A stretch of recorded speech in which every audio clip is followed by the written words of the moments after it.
Well, thank you everybody for coming along to the Book Garden in Frenchtown, New Jersey.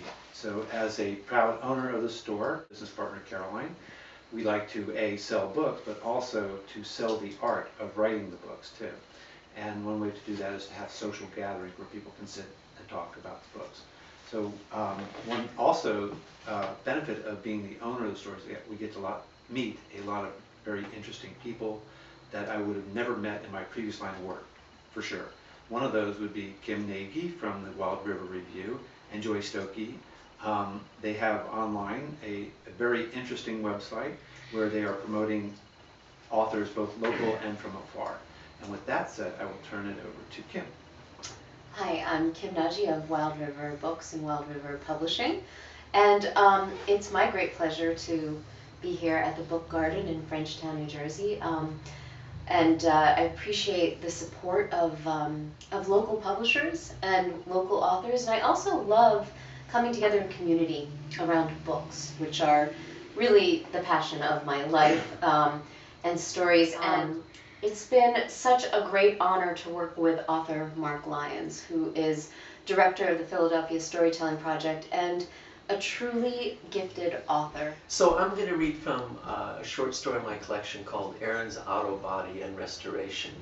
I'm not going to start at the beginning. A little bit of an introduction to where I'll start reading is Aaron is a snake handling preacher who lives in Arkansas, who in his practice is bitten several times by snakes and loses what they call in that subculture, loses the anointing. His flock then kicks him out of the church. He ends up on the highway, alone, desolate, and ends up living and taking care of a junkyard. And in the junkyard, he starts making shrines. It ends up being a cross made out of hubcaps of people who died on the highway. And I'm going to start talking where he's settled into the junkyard and talks. So now I know what the hubcap is in the other. Right, Thank you. Got it. And you'll learn about this hubcap. Should have got it.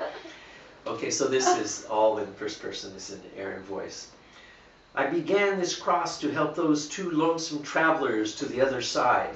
These were two people who were killed on the highway. At first it was no more than the 3 hubcaps from their 75 Thunderbird hanging on nails on the wall of my trailer with a sign, "Rest in peace." Soon I gathered other hubcaps from conflagrations along the highway, the remains towed back to our yard. In that first year alone, an 89 Mack cabover that misjudged the right of an overpass, a 91 Dodge pickup truck heaped with hay that hit a cow, a souped-up Malibu loaded with kids on their way home from a game. After 5 years, I had over 90 caps, monuments to 30 untimely and lonely demises. When the wall of my trailer was covered with chrome, I began the construction of the cross. My favorite hubcap? There in the center of the cross, a 51 Bonneville with the enameled bronze red center like a fiery ball of sun. That silhouette of Chief Pontiac in the middle of the sun, looking off into the distance, wise and dignified and proud. Sad, too, I suspect. See how the etched rings radiate to the edge of the cap as if his soul were a pond, and the Great Spirit had dropped the petal on it. I worked on that one for days, erasing the scratches with fine steel wool, then buffing it with chrome polish. I'm just going to read a little bit more about sort of what happens and how these hubcap cross begins to grow. A trucker, Alan Chenier was his name, pulled in about 5 years ago and lamented his year of disaster. He crashed his Kenilworth on a downhill grade outside of Tahoe and hitched a ride home early with a long hauler heading south, only to find his wife in bed with company, his best friend to be exact. In one fell swoop, he lost his truck, his wife, and his best friend. His life was indeed totaled, as truckers say. He went to a minister seeking solace, but was told that the life he'd chosen, the life on the highway, was responsible for his ills, that the highway was the byway for sinners. Telling a truck driver that is bound to cause a crisis in faith, he jumped in his car and sped up Route 174, crazed and lost, Around sunset, he saw a blinding flash of light in the distance. 2 miles later, he arrived at our yard and found me watering the marigolds at the foot of the cross.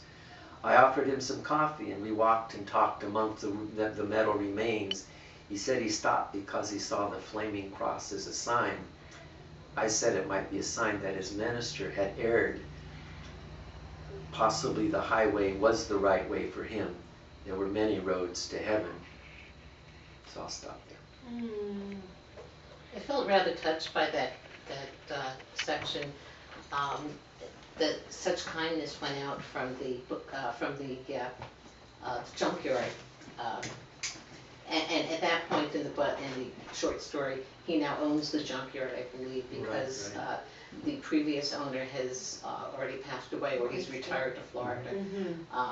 And he's continued in this mode of staying with the junkyard, and now he's back to preaching to a degree, and to giving solace to the people who needed it.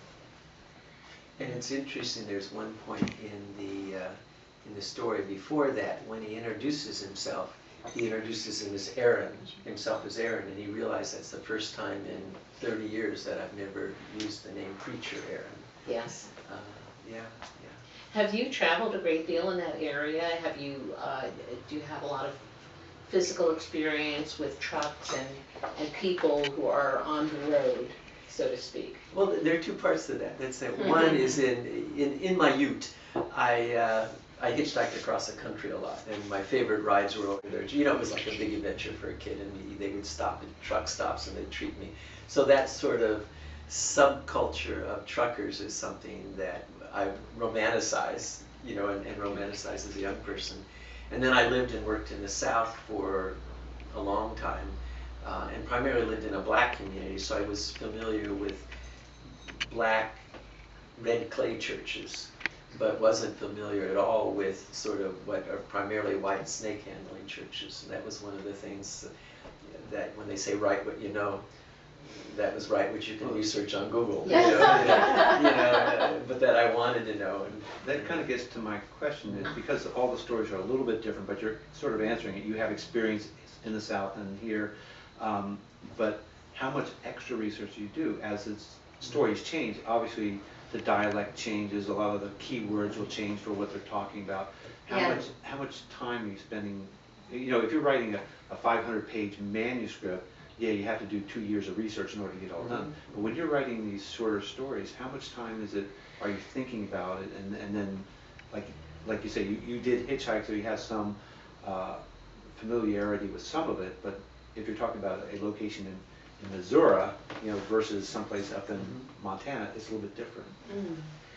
And part of it, I mean, sort of the local color, the geography was a place because I traveled through. You know, when I said something about Googling, I learned, I mean, when you went on Google, I could learn all the 7 places in the Bible that they referenced, you know, the logic for handling snakes as part of religious service. I learned the codes that they use for churches, because snake handling churches are illegal, so they had ways of naming them, and the church it was from had a certain code in it, so that people who were into snake handling would know that, but other people So wouldn't. it is like going to the library. Oh, it is. Oh, that's- yeah. You're doing that. Yeah, and I found in terms of sort of the syntax and the cadence, as I said, which is different in white churches certainly from black churches, I found a recording of a snake handling preacher, you know, online. And I've sort of- seen either videos or a recording years ago, not recently, but yeah. stuff like that. Yeah, and that's fun. You know, when I did a couple of my stories, and they're different times in terms of different wars, of the lingo that they use in the military for all the different things. You can find all the stuff, you know, all the slang that they used in the 40s, Eastern Front, you know, that kind of stuff. I think what happened is where he found redemption and faith again was In the all junkyard. places in the junkyard. Yeah. Of all places, Yeah. without any worldly goods. Right. Yeah.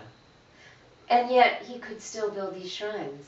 And they, you know, they had their own, you know, almost metallic, golden, you know, right? Power, sort of an alchemy, so the redemption there. I loved that. So, and I felt like it was the force in the story towards him, you know, honoring all these different people who had such great loss, and so, and I love that part too. And I won't have you read it, but you know, where he's sort of naming all the the places and people. Well, it's like being in church and having, Yeah. remembering everybody who's lost. Right. Right, yeah. Exactly. Yeah, yeah. Exactly. And in the story, he pays, because people start sending him hubcaps from all That's right. over the country. That's what I was. Yeah. With these letters, and he puts in the back, he To tapes honor. in those letters behind the hubcaps. Yep. Yeah. Love that. You managed to give a whole philosophy of a person in one short story, and it's sort of amazing to me.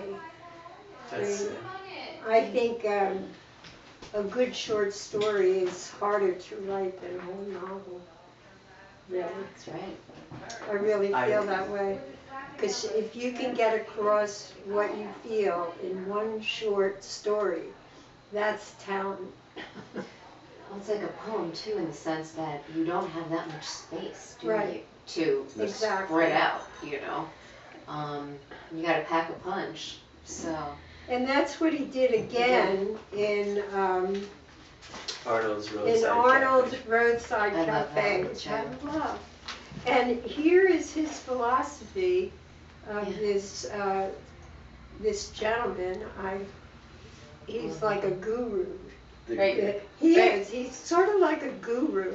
And he says, this is his philosophy. First, there's only so much energy in the world. It don't change. It just travels around, lodged here for a while, then there. And then he continues with his philosophy.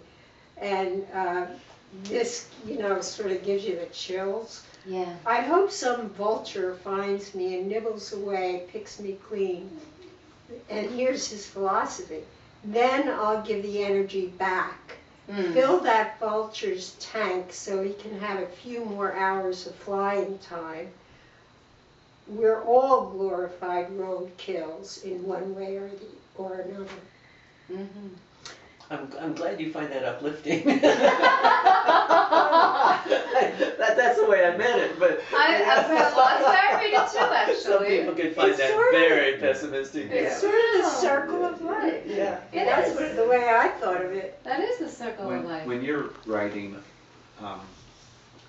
you know what you're trying to say on the paper, and sometimes the words are there, and sometimes you have to get the editor to fix them and stuff like that. But you know what you're trying to say, and even when you're reading it aloud, you're reading it with the meaning that you have purposely put down on the page.